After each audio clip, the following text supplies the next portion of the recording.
This video is brought to you by Straight Goods News, Canada's alternative online news source. Visit Straightgoods.ca. So what is your overall impression of the budget?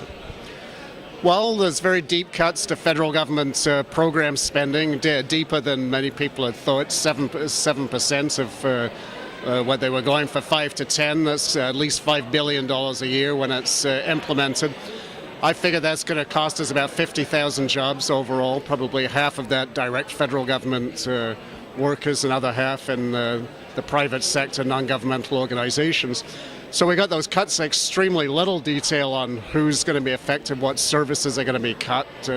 We know a few little things. Katimovic's gone, National Roundtable on Environment and the Economy. Then they put about maybe $1 for every $5 they cut back into supposed job creation programs with a lot of detail on what they're doing there. So some good things there, but very, very small. So overall, it's a budget that cuts jobs rather than creates jobs and cuts services rather than expands them. The problem is we don't know which ones are going to be cut yet. So the effect on the labor movement generally then is kind of a dim one?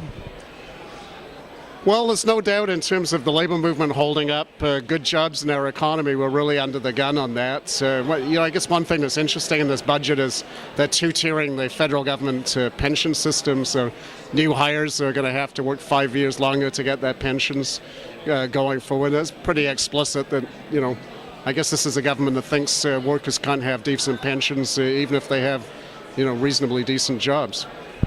So just to wrap up, do you have any other thoughts about what this budget should contain as opposed to what it does? Well, there's many, many things they could have done. I mean, there's really not a very serious deficit issue. We're well under 2% of GDP. Now, there was really no need for these cuts. I think it's actually about setting the stage for a new round of tax cuts before the next election. The budget will balance faster than they thought, and they'll say, oh, we got all this money and here's some tax cuts and off to the polls. So